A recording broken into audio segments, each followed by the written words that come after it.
Stand के खास मुलाकात कार्यक्रम में आज हमारे साथ खास मेहमान हैं पूर्व आईएएस अधिकारी व वरिष्ठ साहित्यकार नरेंद्र नाथ चतुर्वेदी। नरेंद्र नाथ चतुर्वेदी जी का नाम जाना पहचाना है। इन्होंने साहित्य में काफ़ी सृजन किया। आज ये हमारे स्टूडियो में पधारे। इनका स्टेन से जुड़ाव करीब 15 साल पुराना भी है। आज ये हमारे बुलावे पर स्टेन में पधारे हैं।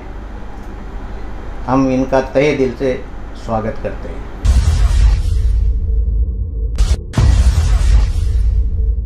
चतुर्वेदी साहब, आपका हमारे स्टूडियो में बहुत बहुत स्वागत है। आपका भी बहुत बहुत धन्यवाद, आपने याद किया। चतुर्वेदी साहब, आप अपने जीवन परिचय के बारे में हमारे दर्शकों को बताएं। आप कहाँ से, शिक्षा आपकी कहाँ हुई और किस रूप में आप साहित्य से जुड़े? गौतम साहब, पीछे मुड़ के देखना बड़ा कठिन काम है। मैं 60 साल से निरंतर साहित्य में सृजनरत हूँ। मेरे बड़े भाई डॉक्टर त्रिमुंडा चतुर्वेदी राजस्थान के बड़े मशहूर साहित्यकार थे, अर्थशास्त्र के प्रोफेसर थे। उनके पास ही मेरा बचपन कटा। मैं कोटा से 10 साल की उम्र में अलवर चला गया था। अलवर में मेरी पढ़ाई लिखाई हुई। अलवर में उस ज़माने में साहित्यिक समाज का बड़ा बोलबाला था। मेरे भाई साहब खुद कवि थे, व्यंग्यकार थे, राजस्थान के प्रमुख। उनके पास देश भर की पत्रिकाएँ आती थीं और साहित्यकार मिलने आते थे। वे दिन थे 1955 से लेकर के 62 तक के। 1962 में मैं रीजनल कॉलेज अजमेर में BTech करने आ गया था। 4 साल मैंने वहाँ पढ़ाई करी। वहाँ हमने हिंदी की पहली साहित्यिक पत्रिका प्रज्ञा के नाम से निकाली थी। मेरे मधु चंद्रमोहन कृष्णाती की बहुत बढ़िया अंग्रेज़ी थी, वो उसका संपादन करते थे अंग्रेज़ी में, हिंदी में देखता था। 4 साल तक हमने प्रज्ञा मैगजीन निकाली त्रैमासिक, कॉलेज में रहते हुए। उस काल में बड़े बड़े साहित्यकारों से हमारा मिलना जुलना हुआ। हमारे कॉलेज में भी आए। राजस्थान के बड़े कवि शांति भारद्वाज, राकेश, मंगल सक्सेना, अनेक नाम हैं, जगदीश बोरा, उस ज़माने में हमारे कॉलेज में आए थे हमसे मिलने, साहित्य कार्यक्रम किए। वहाँ से मैं कोटा आ गया पढ़ने को, MA करने को, क्योंकि मुझे तकनीकी शिक्षा रास्ते नहीं आई थी। मैंने 7 दिन काम किया JK में एज ए इंस्ट्रूमेंट इंजीनियर। लेकिन मुझे लगा कि ये ज़िंदगी का रास्ता नहीं है, तो मैं वहाँ से छोड़ के एकदम आ गया और MA में दाखिला लिया। दाखिला नहीं मिला कि तब डिग्री थी BTech की, वो यूनिवर्सिटी की तरफ से मान्य नहीं थी कि तकनीकी डिग्री है, आप इसमें कैसे आएंगे MA में। मैं वही संस्था से मिला, उन्होंने मीटिंग बुलाई और हमें MA में दाखिला दे दिया। राजकीय महाविद्यालय कोटा उन दिनों राजस्थान विश्वविद्यालय से अधिक संपन्न था। इतने बढ़िया प्रोफेसर तब यहाँ थे, उनका मुकाबला नहीं। दादाजी ने मुझे पढ़ाया, उस पर ध्यान दिया और मैंने MA वरीयता से पास किया। फर्स्ट डिवीज़न में मेरिट में आई थी बोर्ड में। वहाँ जहाँ से मैं प्राध्यापक बन गया। प्राध्यापक से मैंने 1967 में ज्वाइन किया था। 72 तक मैं प्राध्यापक रहा। फिर मैंने IAS का इम्तहान दे दिया। IAS में मेरी मेरिट आई और मैं चयन हो गया। लेकिन साहित्यिक लेखन सरकारी नौकरी में निरंतर चलता रहा। मैंने साहित्य नहीं लिखा, मैंने कानून की किताबें लिखी, जबकि मैंने लॉ नहीं किया है। आज भी अमेजन खोलेंगे आप, गूगल खोलेंगे आप, आपको मेरी किताबें मिल जाएंगी। पंच सरपंच निर्देशिका, आवंटन अतिक्रमण नियमन, वो किताबें कोर्टों के अंदर नजीर बन के पेश की गई। मुझे बताया गया जब बोर्ड में कि आपकी किताब चलती है। मैंने व्यक्तित्व विकास पर किताबें लिखी, आप सम्मान कैसे बढ़ाएं, प्रेजेंटेशन प्रस्तुतिकरण मिल जाएंगे, बाजार में उपलब्ध हैं। लेकिन महत्वपूर्ण काम मेरा जो है और साहित्य में तो है ही सही, आध्यात्म भी ज़्यादा है। मैंने 1971-72 में साधन यात्रा पुस्तक लिखी थी। उसके बाद मेरी आज अमेज़न किंडल पर सर धार्मिक किताबें हैं, आध्यात्मिक किताबें हैं। किताबों का हिंदी से हिंदी में है, अंग्रेजी में अनुवाद हुआ है, मराठी में अनुवाद हुआ है, बहुत पाठक हैं। मैं अपने जीवन में संतुष्ट हूँ। मैंने बहुआयामी काम किया है। सबसे महत्वपूर्ण जो मुझे काम लगा मेरा, वो था अपने अंतर की सेवा। मुझे भगवान ने, मैं ईश्वर को मानता हूँ साक्षात, जैसे आपको देख रहा हूँ, सामने उनको देख रहा हूँ, ऐसे परमात्मा को मैं साक्षी मानता हूँ। ईमानदारी से मैंने कुछ नहीं लिखा। आप कहें मैंने लिखा, मैं नाम को सत्ता ही नहीं, हमने लिखा। मैं हाथ से नहीं लिखता, मैं कंप्यूटर पर सीधा टाइप करता हूँ, सीधा। कोई सी किताब आ जाती है, आधे घंटे में पूरी किताब मुझसे आप ले लो। इस उम्र में मेरी मेमोरी जेरोक्स है, तो मैं ईश्वर को याद करता हूँ और जो लिखाता है मैं लिख देता हूँ। उस वक्त मेरा मन बिल्कुल शांत रहता है, कहा मैं क्वाइट, और मैं लिख देता हूँ। मैं बोलता हूँ, मैं नहीं बोलता हूँ, वो तो बुलवाता है, मैं बोल देता हूँ। अभी भी मेरे कई ब्लॉग चलते हैं, लेकिन मुझे कोई नहीं जानता है, क्योंकि बहुत सी किताबें मेरी नरेंद्र नाथ के नाम से हैं, कुछ डॉक्टर नरेंद्र चतुर्वेदी के नाम से हैं, कुछ नरेंद्र नाथ चतुर्वेदी के नाम से। क्यों? कि मुझे पता है ये कि मैं जो नाम का प्राणी है ये हानिकारक है। इसलिए मैंने एक संकल्प लिया था कोटा जब आया था नौकरी करने, तो मुझे भाग्य से क्या हुआ, झालावाड़ में पद मिला अतिरिक्त कलेक्टर विकास, 12 में पद मिला एडीएम 12, बूंदी में पद मिला सीओ बूंदी, या अतिरिक्त संभागीय आयुक्त तो रजिस्ट्रार यूनिवर्सिटी। तो पढ़ना हुआ, मैंने बहुत पढ़ा, और एक एक गांव हारोती का मैंने देखा है। और रूप 2 किताबें लिखी, हारोती हिंदी काव्य की परंपरा और विकास 20वीं शताब्दी, हारोती गद्य की परंपरा 20वीं शताब्दी।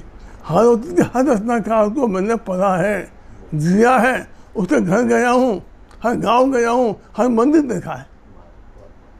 बहुत साल पहले इसी शहर में जननायक में और नवज्योति में मेरी किताब आई थी, कोटा कल आज और कल, धारावाहिक छपी। तो मुझे अपने इलाके से बेहद प्रेम है, यहाँ की भाषा से प्रेम है। हारोती भाषा मेरी पुण्यात्मक भाषा है। ये भाषा वैदिक संस्कृति से सीधी जुड़ी हुई है। यहाँ के कवि राजस्थानी के मोह में, सम्मान के मोह में इस भाषा को मिलावट कर रहे हैं। इसका दुख होता है, बाकी मैं संतुष्ट हूँ। फरमाए। नरेंद्र नाथ जी, आप प्रशासनिक अधिकारी रहे और इसके बावजूद भी आपने पूरा हाड़ौती अंचल देख के, गांव-गांव घूम के आपने साहित्य सृजन किया, तो कैसे वक्त निकाल पाते होंगे आप उस समय? मैंने आपसे निवेदन किया, मैं संक्षेप में कह दूं, महत्वपूर्ण बात यही है, मेरे गुरुदेव ने मुझे समझाया था, अतीत में झांकना मत और भविष्य को जानने का प्रयास मत करना। मैं निरंतर वर्तमान में रहता हूँ। मेरे पास अगला पल क्या है इसका पता नहीं है। इस पल में आपके साथ हूँ, मैं उसी में जी रहा हूँ। तो जब आप काम, मैं सरकार की नौकरी में 5 बजे बाद मैं कभी दफ्तर में बैठा ही नहीं। अच्छा। मैं सेक्रेटरी की नौकरी करता था, क्योंकि मेरा समय था 10 से 5, मिलने का समय 10 से 5। मेरे पास 2 पीरियड रहते थे। मैंने उस दिन फैसला लिखाया, उस दिन सुना दिया। मैं लाल बस्ता बांध कर कभी घर नहीं गया। मंत्री भी जानते थे इसको फ़ोन करना बेकार है, ये आज ही सब काम कर देगा। सेक्रेटरी की नौकरी करी मैंने, पीएचडी का डिप्टी सेक्रेटरी था। माननीय मंत्री महोदय की आदत थी रात के 9 बजे तक बैठने की। मैं उससे कहा सर मैं तो 5 बजे घर जाऊँगा, बाजार जाऊँगा, सब्जी खरीदूँगा, आप वो कहाँ को बता दो या बुलाना हो गाड़ी भेज दो। बोले क्यों? मैं साहब मैं ठीक 10 बजे आता हूँ, लंच नहीं लेता, घर तक खाना खा के आता हूँ, 5 बजे तक लगातार बैठता हूँ, मैं फ्री हूँ। तो समय बहुत आपके पास। राजनीतिक गपशपों पे जो समय बर्बाद होता है ये बहुत दुर्भाग्यपूर्ण भारत में। चतुर्वेदी साहब, आपको घर में ही एक साहित्यिक माहौल मिला। आपके बड़े भाई भी साहित्य के विख्यात साहित्यकार हैं, तो आपने उनके पदचिन्हों पर चलकर इस तरफ आपने मार्ग प्रशस्त किया। तो उस समय कैसा आपको महसूस होता था घर में जो आपको एक माहौल मिला? महत्वपूर्ण बात यही है कि मेरे परिवार में साहित्य, कला, संस्कृति थी। मैंने एक किताब और लिखी है जो दुर्लभ पुस्तक है, हंसा जाई अकेला। वो मेरे परिवार की महागाथा है। मैंने अपनी 7 पीढ़ी का इतिहास लिखा है। मेरे पिता स्वयं गायक थे, मेरे पिता बहुत बड़े अधिकारी थे कोटा के। इस कोटा रियासत में वे असिस्टेंट कमिश्नर एक्साइज कस्टम थे। तो वो खुद भजन लिखते थे, साहित्य रुझान था। उस जमाने में मेरे पिता सारी पत्रिकाएं मंगाते थे। भाई साहब त्रिभुवनदास जी कवि हुए, डॉक्टर औकान नाथ जी व्यंग्यकार हुए। मेरी स्वयं पत्नी डॉक्टर शमा चतुर्वेदी राजस्थान की प्रमुख कथाकार है। तो विवाह के बाद परिवार साहित्यिक बना रहा। मेरे डांसन, मेरे पोते पोतियाँ अंग्रेजी के बहुत अच्छे लेखक हैं, छोटे छोटे बच्चे, उन्हें शौक है। मेरे पास निजी पुस्तकालय में 10,000 किताबें हैं, 4 कमरे किताबों से भरे हुए हैं। शोध स्नातक आते हैं, किताब मांगते हैं, दे देता हूँ, पढ़ लो। फिर ये कहता हूँ निवेदन करता हूँ अंत में कि बेटा मन लगे वापस कह देना। क्यों? जितना मेरे पास है सामान, आज हालोती के किसी कवि की किताब मेरे पास है उसके पास नहीं होगी। यहाँ तक कि शिलालेख मेरे पास मौजूद है, उनकी प्रतियाँ। मैं बात करना था एक बार एक जगह पर, तो जगत नारायण जो खड़ गए। मैंने कहा मेरे पास महाराजा कृष्ण सिंह जी जो थे कवि हुए, उनकी पांडुलिपि रखी हुई है, वो कवि थे। एक बूंदी का छात्र आया था, जब उसे मैंने बताया कि सूर्यमल नहीं, बुद्ध सिंह की नेह तरंग है, उसे पढ़ो। और उसके साथ बूंदी में 64 कवि कवियत्री हुए थे। बूंदी साहित्य की राजधानी थी, बूंदी छोटी काशी थी। बिल्कुल सही। आज बूंदी के लोगों को पता नहीं। बिल्कुल सही। जो साहित्यिक नगरी थी और वो आज मतलब धूमिल सी हो गई है। धूमिल हो गई है। मैंने जिस पोथी खाने को जाके देखा था, जब बूंदी सीओ था, वो बर्बाद हो चुका है। लोगों में, बच्चों में अभिरुचि नहीं रही। बिल्कुल सही। ये दुख का विषय है। शॉर्टकट से सब पाना पाते हैं। आज मैं आया हूँ जिस मुकाम पर, मुझे 60 साल लगे हैं। बिल्कुल सही बात। और मेरा निवेदन यही है कि मैंने कुछ नहीं किया, सब ऊपर वाले ने किया है, उसने मुझसे करा। मैं तो निमित्त मात्र हूँ, माध्यम हूँ। चतुर्वेदी साहब, आपने काव्य रचना की, कोई काव्य रचना नहीं? मेरी 3 किताबें छपी हैं। गाथा है, शब्द के अलाव पर नंगे पाँव चलता है, यही वृंदावन है। लेकिन ईमानदारी की बात है, अब मैं रोज लिखता हूँ कविता, फेसबुक पर आती है नियम से मेरी, लेकिन मैं याद मुझे कुछ भी नहीं आता। चतुर्वेदी साहब, आप जब आपने साहित्य लिखना शुरू किया तो उस समय किन किन साहित्यकारों का आपके जीवन पर प्रभाव पड़ा?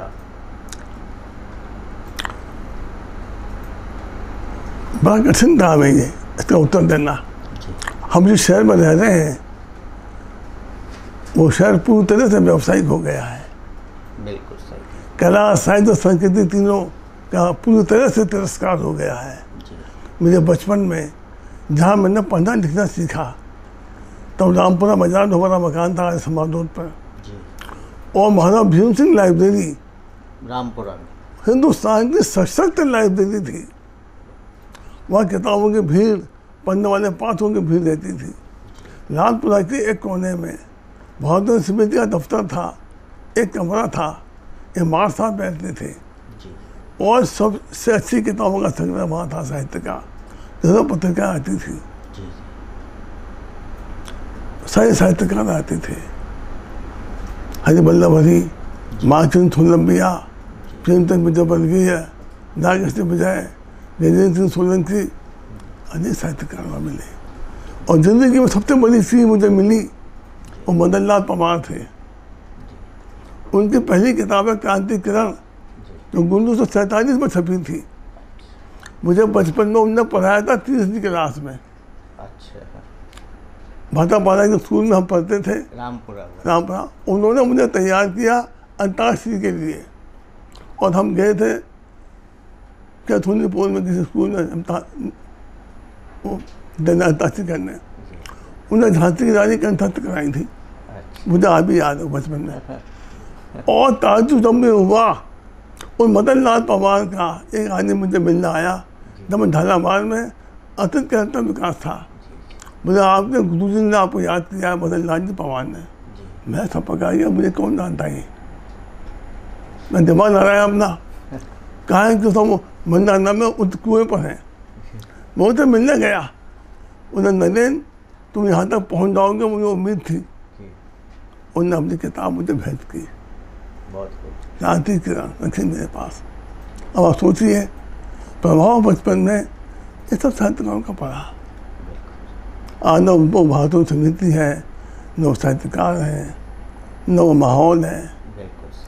हर आदमी मैं इतनी पोती लेके मारा फिरता है। सच है, सच यही है। चतुर्वेदी साहब, जो पहले साहित्य लिखा जाता था, पहले के साहित्य में और आज जो लिखा जा रहा है, उसमें कितना फर्क आप महसूस करते हैं? आप जो देखिए कि मेरी पहली किताब आई थी आलोचना की, गत 2 दशक के काव्य में राष्ट्रीय चेतना, 1969 में छपी। अजमेर के मिश्रा बदन ने छापी थी। उसने 800 रुपये रॉयल्टी के दिए थे, 800 रुपये पहली किताब पर। एक बच्चों का उपन्यास आया था महामात्य, उससे मुझे मिले 500 रुपये। ये 1969 की बात है। आज की तारीख में 2024 में लेखक किताब छपाता है अपने पैसे से 25-30 हज़ार में, फ्री बांटता है, न कोई पढ़ता है, न कोई उससे समीक्षा करता है। अब हालत इतनी खराब हो चुकी है। पहले पाठक भी थे, प्रकाशक भी थे, लेखक भी था। मेरे पास किताब है नरेंद्र कुमार की परख, कीमत 96। आज वो किताब 300 रुपये की होगी, ये पाठक गायब है, पुस्तकालय खाली पड़े। ये फर्क आ गया है बहुत बड़ा। पहले पत्रिकाएं लेखक को पारिश्रमिक देती थी। पहले समाचार पत्र कविता भी कितने थे रामपुरा बाजार में, जागृति, किसान संदेश, मातृदूत, सूर्य समाचार, स्वामी किसान संदेश। आज कहाँ है? आज सब खत्म हो गया। आज आपका एशियन लोकल है, स्थानीय है, लेकिन संघर्ष होता है।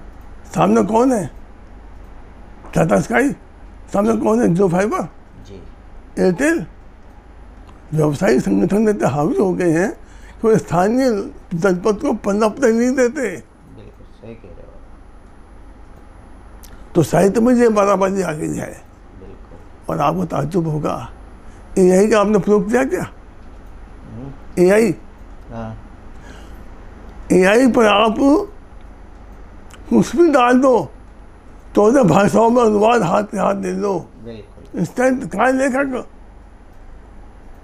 आज को मैं बंगला की किताब को डाल के AI पर उसके हिंदी तर्जुमा लेकर छाप दूँ तो फिर मेरे का बनता है ना, थीसिस भी ऐसे बन रही है, पीएचडी भी यहीं से। मुझे क्योंकि मेरा बैकग्राउंड प्योर टेक्नोलॉजी का है, बिल्कुल सही। अभी मेरे पास पूरा टेक्नोलॉजी सिस्टम है, बिल्कुल स्वयं के कंप्यूटर 3-4 हैं, प्रिंटर हैं, स्कैनर्स हैं, सब है मेरे पास। तो मुझे पता ही खेल। और बच्चे किताबें लाते हैं, देख के लग जाता है किस चीज़ पे लाया है। यहाँ तक हुआ है कि मेरी किताब इस चीज़ पे नहीं आए, किताब इसी भूमिका लिख दो। मैं क्या करता हूँ भाई जी, ये दिक्कत तो आ जाएंगे, भाव में दिक्कत है, लेकिन फिर भी उम्मीद है पूरी, क्योंकि अच्छे लोग भी आ रहे हैं।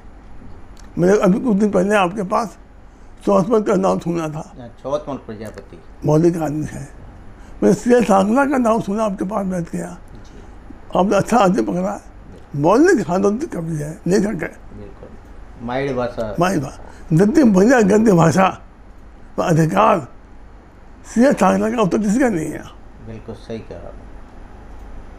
जिस आदमी को मेरे सामने बोलने नहीं दिया, बैठ जा, तो मैं आया था यहाँ, मैंने ध्यान दिया कौन है, तो मैंने बोला चलिए मैं चौथमल तो चौथमल आया, मैं था मेरे पास, कागज आया ढेर सारे, ये क्या है, कैसा मैं ये काम करता हूँ। देखा मैंने उसको, हालों जी का इतना बड़ा कोर्स साहब बनाया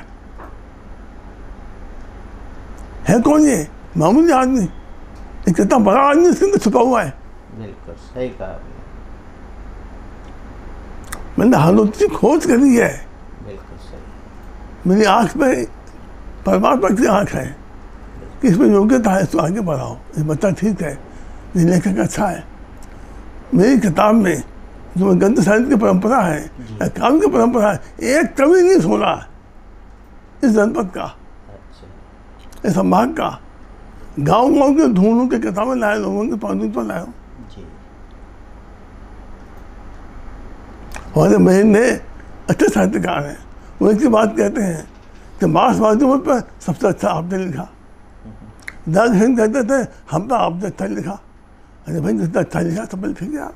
हमें मन तो क्यों बांटना है, आँख वही देखे तो आँख देखती है, कान वही सुने तो कान सुनते हैं, हम वही सोचें जो सोचता है। तो आपके सवाल का उत्तर आ जाएगा कि हाँ, एक आदमी के पास बहुत शक्ति आती है, शक्ति का संग्रह आवश्यक है, शक्ति का उपार्जन आवश्यक है, शक्ति का संवहन आवश्यक है, तब शक्ति का विसर्जन होता है। ये मैंने सीखा है। बहुत खूब। लेखन मेरे लिए परमात्मा की सेवा है। मैं निरंतर 7 घंटे काम करता हूँ। मैं 10 से 5 अभी भी ऐसे ही बैठता हूँ अपने ऑफिस में, कहीं जाता नहीं हूँ। आपने बुलाया मैं आ गया, तो कि मुझे लगा परमात्मा का कहना है वहाँ जाओ। ये तो आपका बड़प्पन है। परमात्मा का कहना वहाँ जाओ और लोगों को बताओ कि मैं हूँ, ईश्वर है। मैं तो ईश्वर की मौजूदगी को स्थापित करने ही आया हूँ। चतुर्वेदी साहब, आज के साहित्यकारों को आप क्या संदेश देना चाहेंगे? लगन, बुरी लाज की लगन हरिचरणन की, मीरा भाई का हमारा प्यारा पद है। बुरी लाज की लगन हरिचरणन की, जो हरि के चरण है उसकी लगन लगी रहे। तो वही मीरा कहती है माहिरी मन जग गोविंदा बोल। मैं एक उपन्यास लिख रहा हूँ, उसी पर है, मीरा पर है, कहो कहाना तुम, श्रीमद् भागवत के अंतिम अध्याय पर है। ये आधार टिका हुआ है कि कृष्ण को ढूंढने के लिए कृष्ण की पत्नियाँ और पांडवों का वंशज ये पहुँचते हैं। तो वो कहते हैं उद्धव आते हैं, वो एक ही दिन दिखाई पड़ते हैं। तो एक दिन कब आएगा जिंदगी में जब प्रेम आएगा। तो मेरा क्यों द्वार का गीत समाने पूरे उस पर टैक्स है। मैं क्या करता हूँ, 3-4 चैप्टर पढ़ने लिख देता हूँ और फिर तुमको डाल देता हूँ। लोग कमेंट्स कैसे आते हैं, अगर लोगों ने पसंद किया है आगे काम करेंगे। तो संदेश क्या है, काम करते रहो, बहुत जल्दी प्रचार के लिए बस पागल हो जाओ। क्यों कि प्रकृति में हर बीज की ताकत है। अगर मेरे पास चंदन की खुशबू है तो जाएगी, और मेरे पास कनेला है तो वो भी जाएगा। मैं कहता लेवा पोती कर लूँ, मैं बना ही नहीं बन सकता। बना तो वही बनता है जिस परमात्मा का महक देती है। अल्लाह की कहर से बचो, उसकी महक तो पकड़ो। ईश्वर की कृपा उसे मिलती है जिसका भाव होता है। लेखक के पास भाव आए, भाव ज़्यादा है, हृदय छोटा हो गया है और बुद्धि बहुत बन गई है। लोग थोड़ा कम करते हैं अपना प्रचार प्रसार में इतना समय न दे करके शायद सृजन नियम से करें। ये रामायण पाठ है, बिल्कुल सच है। मुझसे लोगों ने पूछा कि आप नहीं करते क्या आजकल वो नवरात्रा? मैं रोज करता हूँ, रोज के थे मैं 10 से 5 में आता हूँ। बिल्कुल सही बात है, यही नवरात्रा है, ये भाव जो है। भगवान ने गीता में कहा है तस्मात् सर्वेषु कालेषु माम अनुस्मरतु। तो मेरा काम करता रहे और मुझे याद रखता रहे। फल की चिंता मत कर। तो यही लेखन का उद्देश्य होना चाहिए। मैंने लिखा है, आपको अच्छा लगे आपकी मेहरबानी, नहीं लगे मेहरबानी। आपने पढ़ा बहुत है, अरे कहीं तो शुक्र गुजार बनो, शुक्रिया। तो कि लेखक भगवान के तो तथाकथित भक्त हैं, उनका अधिक समीप है, तो उसके पास हृदय है। जहाँ प्रेम है वही सब कुछ है। सही बात, बहुत बढ़िया। यही मेरा कहना हमसे, आप तो प्रेम रखो, अपने आप से प्रेम करो, अपने सृजन से प्रेम करो, अपनी किताब से प्रेम करो। किताब लिखी फेंक दी, अरे तुमने किताब लिखी फेंक तो क्यों? सही। अपनी किताब को उसी को भेज करो तो किताब पढ़े। बिल्कुल सच बात है, यही चीज़ है। उसको सजाने से बढ़िया उसको पढ़ो और ग्रहण करें उसकी। मैं एक जगह अपनी किताब की बाइक उतराने गया था, बाइक जाने गया, आप ताल्लुक करेंगे, उसको सजाने गया मैं मोची से। तो मोची ने कहा ऐसा किताब मैं पढ़ दूँ 3 दिन। मोची ने कहा, मैंने कहा भाई तू क्यों पढ़ेगा, ऐसा किताब बहुत अच्छी है। मैंने पेन निकाला, वही लिखा सादा भैंस। ये पाठक है मेरा। सही है। एक घड़ी साहब ने मुझसे आठाई पुस्तक मांगी, मैं कौन सी किताब पढ़ना चाहते हो? तो उसने मुझे कहा कि साहब नाम बताया किताब का, ओशो की किताब थी, इन पर नानक पर।